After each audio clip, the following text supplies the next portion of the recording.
שלום לכם צופים יקרים, תודה שהצטרפתם אלינו. אנחנו בערב ראש השנה תשפ"ו נמצאים עם יו"ר המועצה האזורית מבואות החרמון ויו"ר האשכול הגליל המזרחי בני בן מובחר לראיון בסופה של שנה מאוד מורכבת. שלום לך בני, רציתי לשאול אותך, אנחנו התחלנו את השנה עם חסן נסראללה, זיכרונו לברכה, שמחים שהוא לא איתנו. מצד שני חיזבאללה עדיין קיים. איך אתה רואה את ההסכם שנחתם עם לבנון? אני חושב שהתקופה הזאת, נכון שהיא שונה, אבל היא עוד תקופה מאתגרת. עברנו פה כמה אירועים לא פשוטים בשנים האחרונות, ואני פה עוד מעט 30 שנה.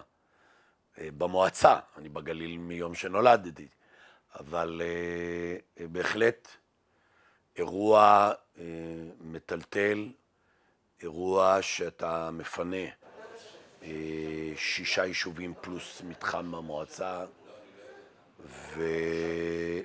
ולטפל במשפחות, בילדים, באוכלוסייה מבוגרת, מחוץ לבית, בחלק מהזמן במתחמים עירוניים, שהמושבניקים לא רגילים אליהם,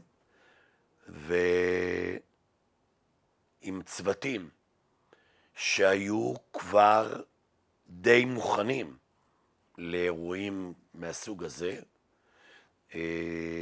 נתנו מענה בכל מרכזי הפינוי, מהסדרה של ילדים שהגיעו למעונות יום, גם אם היינו צריכים לפתוח אותם בתוך בתי מלון, חיבור לגני ילדים ובתי ספר באזור שהיינו בו, בית ספר למפונים, ותוך כדי המלחמה, בנייה, הקמה מאפס ובנייה של בית ספר למפונים, אבל לכל המפונים. אנחנו במבואות החרמון אף פעם לא הסתכלנו רק על מבואות החרמון. הראייה שלנו היא ראייה אזורית, ואנחנו קלטנו ילדים, תלמידים, גם ביסודי וגם בחטיבת ביניים ותיכון, באזור רמת כורזים, מקריית שמונה, ממטולה, ממרום הגליל, מכל האזור גליל עליון ומבואות החרמון, להמשיך באיזשהו מקום ולא לעצור את הרצף של ההשכלה והקבלת החומרים הפדגוגיים מצוות ההוראה. אבל עדיין המצב מורכב, נכון בני? עדיין מאוד מורכב. ספר לי על האתגרים. אבל אנחנו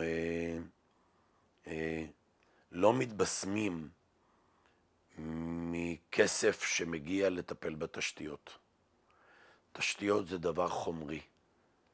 אנחנו עדיין מטפלים באנשים, בנפש, ברגש, בלב של האנשים שעברו טראומה, וכל אחד לקח את זה למקום אחר. ואסור לנו להתבלבל. אנחנו נעזרים במשאבים, פרויקט משאבים, מרכז משאבים, שנותן מענה גם לגליל המערבי וגם לגליל המזרחי. אנחנו נעזרים עד היום במרכז הרפואי זיו בצפת, שאלה הם עמודי תווך או נקודות עגינה שיכולים להחזיר כל אחד בתחומו את התושבות ואת התושבים שלנו לחזרה לחיים נורמליים, עד כמה שאפשר. ובמקומות האלה, שהם לא פיזיים, זה מאוד חשוב, ואנחנו מצפים שבתחומים האלה, ובמיוחד תחום החינוך, אנחנו נמצא את ממשלת ישראל להבין ביחד איתנו, שאת התקופה שאנחנו עברנו, עם סקרים, שמי שהתפנה מפה מרוצה ממערכות החינוך שהוא נחשף אליהם, כמעט 50% מרוצים, ואלה שנשארו פה, עם אחוזים בודדים מאוד, אמנם 2 ספרות, אבל 14-17%. זה אומר דרשני, וזה אומר שגם אנחנו, ובראש אנחנו, וביחד עם מדינת ישראל, חייבים לחשוב איך לתגבר, איך להוציא מפה ילדים ל-8200, לא רק כסיסמה 8200, אלא לתחום הרפואי ולתחום האקדמי, ולהכין אותם ולהכשיר אותם כבר מגיל צעיר, שהילדים פה בצפון ירכשו השכלה גבוהה, אבל גבוהה מבית ספר יסודי ולמעלה. אז אני אקשר לך בשני דברים שככה התייחסת אליהם. א', תהליך החזרה. החברה שאתה עזבת בשנת 23, היא לא חברה שקיבלת היום ב-25, אנשים התגרשו, פשטו את הרגל, חלקם חזרו לפה כי אין להם ברירה. כל כך הרבה תהליכים כמו שאתה אומר, ואתה בן אדם שתחום בריאות הנפש, לקחת אותו על עצמך מאוד חזק.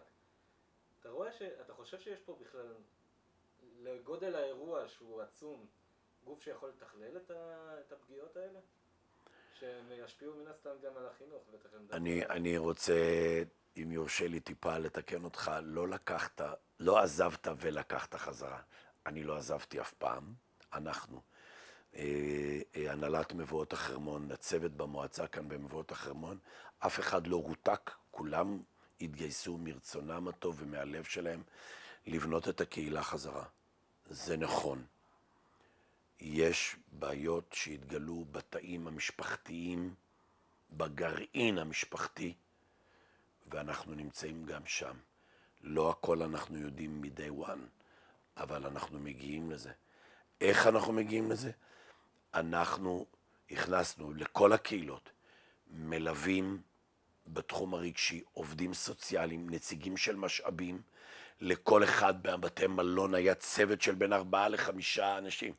אנחנו קראנו לזה צח"ם, צוות חירום מלונאי. לקראת החזרה? בכלל בתהליך ובחזרה כמובן. היום בתוך היישובים, במושבים לא היה מלווה קהילתי, מלווה חברתי, ונעזרנו לצערי הרב, בגופים פילנטרופיים שיממנו את זה. מדינת ישראל הייתה צריכה לראות את זה ביחד איתנו. ממתי? מהתקופה של הקורונה.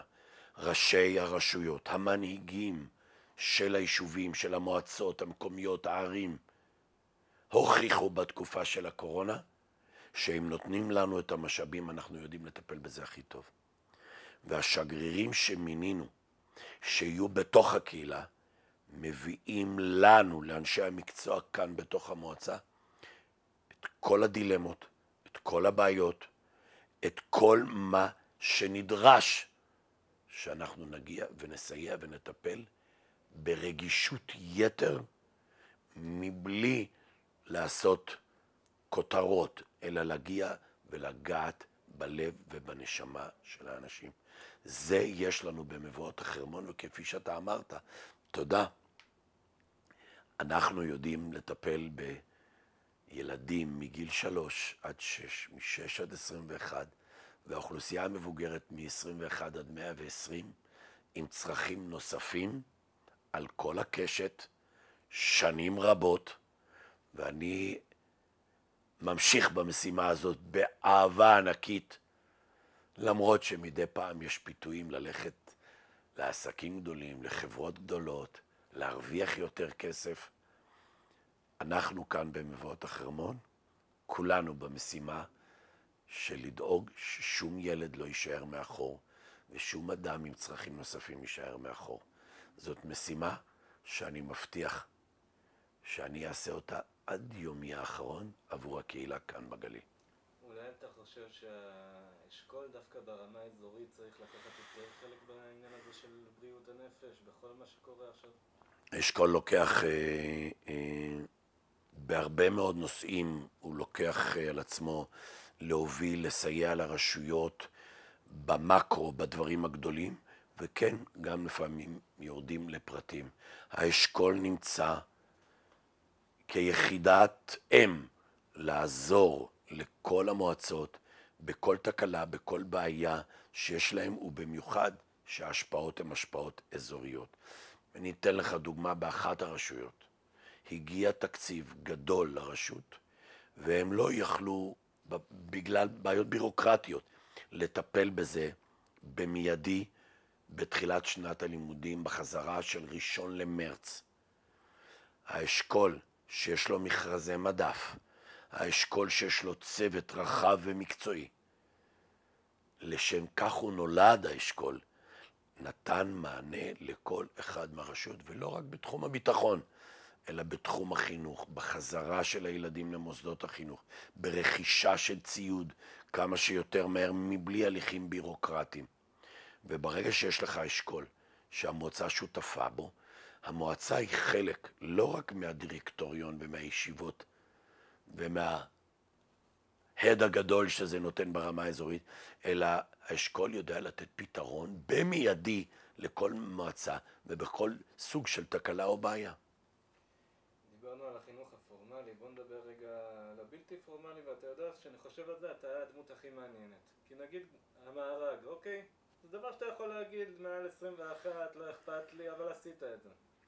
ברור. ואני שואל אותך היום, עוד מעט חורף, עברנו עכשיו ימים חמים, איפה הנכד שלך יכול לשחק ביום כזה קיצוני? יש פה ג'ימבורי, יש פה משהו בעייתי מאוד בתחום הבלתי פורמלי, כאילו כלל ראשי הרשויות פה נכשלים בו, מה אפשר לעשות? איך אפשר לקדם את זה? אתה מדבר על בתוך היישובים, או אתה מדבר ברמה האזורית, או אתה מדבר על המארג? זה משהו שאתה יודע שהוא בסופו של דבר רק ברמה האזורית ייפטר, כי ג'ימבורי צריך להיות אולי באיזה מקום נגיש בקריית שמונה, והוא ייתן שירות לשער יישוב ולבית הלל, קולנוע יכול להיות במקום אחר, אבל ברור לך שהפתרון הוא אזורי רק. אנחנו יודעים שזה לוקה בחסר, זה אפילו פוגע באיכות החיים ובהחזרת משפחות ובקליטת משפחות חדשות. אין שום סיבה שמשפחות, ילדים ייסעו לסרט בקריון בחיפה. חייב להיות כאן קולנוע, ואם יש צורך מסובסד, לשם כך שאנשים יהיה להם גם לאן ללכת. לא רק בחינוך הבלתי פורמלי, אלא בכלל בחיי התרבות והקהילה כאן. עומד אולם בקיבוץ איילת השחר, 1,000 מקומות ישיבה. אנחנו לקחנו את הילדים שלנו להצגות שם, לסרטים שם. יש גם היכל תרבות בקריית שמונה, אבל הוא לא גדול. יש גם בכפר בלום.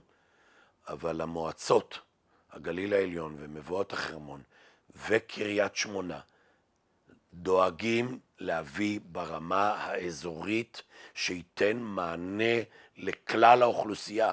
אנחנו שותפים. נכון שיש ויכוחים, נכון, אבל בסוף כולנו נדרשים, ולשם כך הצגנו את עצמנו לבוחרים, לתת את המענה הטוב ביותר, המרבי, לתת את זה לתושבים שלנו כאן באשכול הגליל המזרחי. הזכרת, וגם אני התייחסתי, קריית שמונה. קריית שמונה, מהיום שאני הגעתי לפה כנבחר ציבור, אני מסתכל על קריית שמונה במקום הראשון. קריית שמונה היא עיר בירה של הגליל, קריית שמונה היא עיר מחוז. אילולי קריית שמונה חזקה, גם היישובים כאן מסביב, גם רמת הגולן, גם גליל עליון, גם מבואות החרמון, גם מטולה, לא יקבלו את השירותים הנאותים והמתאימים שהם צריכים לקבל וזכאים לקבל. אני שמח שגם חצור מתרוממת ורואה את עצמה כבונה את עצמה כאיזשהו סוג של עיר שנמצאת כאן, שאפשר יהיה לקבל ממנה את כל השירותים. וכמובן לא לשכוח את צפת. צפת עם פקולטה לרפואה, עם מרכז רפואי זיו בצפת, ששינה את פניו בתחום הרפואי. אנחנו פה בגליל המזרחי רואים שינוי, דורשים שינוי. וכן, זה לא בושה לבקש קולנוע, היכל תרבות, שיהיו כאן הופעות, שיהיו כאן הצגות. לגבי ג'ימבורי, היום בתי קפה זה לא מילת גנאי, זה לא משהו שאנחנו לא יכולים לקבל אותו. אנחנו חייבים חדרים למשחקים ואולמות למשחקים, גם ג'ימבורי וגם בכלל, ואין כאן בגליל כאלה, לא ביישובים ולא במרכזים. זה מצוין שאמא תיקח את הילד שלה משדה אליעזר או משדה נחמיה ותבוא לאולם מרכזי כזה בקריית שמונה שיש בו הרבה מאוד פינות של פעילות לילדים אחר הצהריים, שהיא תוכל לשבת בבית קפה צמוד בסוג של מסעדה קטנטנה כזאת והילדים יוכלו לשחק בביטחון מלא בג'ימבורי. הביטחון המלא בג'ימבורי ובמרכזים כאלה באולמות סגורים כן, מגיע להם גם ממוזג, גם סגור, והסגור הזה לפעמים הוא גם מציל חיים באזור שלנו. לא חשוף לעיני הכטב"מים או חיזבאללונים כאלה שיש להם את האמצעים המתקדמים לראות בעצם מלמעלה ולהטיל את הפצצות שלהם בכל מקום, כמו במרכז הרפואי כאן, מרכז השיקום כאן, במבואות החרמון, שחטף טיל ואין למשפחות לאן להגיע לשיקום. אין. המרכז ההידרותרפי השיקומי במבואות החרמון סגור מיום נפילת הטיל בזמן המלחמה, ורק בסוף השנה, תחילת שנת 2026, אנחנו נוכל להעמיד אותו. אתה יודע כמה אנשים זקוקים לשיקום במים? בפילאטיס שיקומי, בחדר כושר שיקומי, הרבה. חדר כושר רגיל יש פה מלא בגליל, אבל שיקומי עם צוות מקצועי שעזב כאן, שהיה צריך להתפרנס, להביא פרנסה הביתה. איפה תבנה את זה עכשיו? וכאן יש טיפול שהוא לא יהיה עכשיו, הוא צריך להיות ארוך טווח, כפי שאמר השר. גני ילדים לא יהיה מצב שהם נפתחים רק מעבר ל-13-14 תלמידים. אם יש רק 8 וצריכים לבוא עוד משפחות אחרות, אנחנו נפתח את הגן. אני רוצה לספר על גן ילדים במושב דישון, אחד מהיישובים היפהפיים שלנו, במבואות החרמון. הגיעו בזמן המלחמה בנים שעזבו את האזור, בנים עם ילדים גם. ובאו נכנסו לכיתת הכוננות בשביל לשמור על הבית שלהם שבו הם נולדו. וראה איזה פלא, בדיוק התחלנו הרחבה בדישון עם תחילת המלחמה. היום הגן הזה עד לא מזמן היה סגור, 15 שנה לא היו ילדים בגן. בראשון לספטמבר, עם 16 תלמידים ותלמידות, פתחנו את גן הילדים במושב דישון.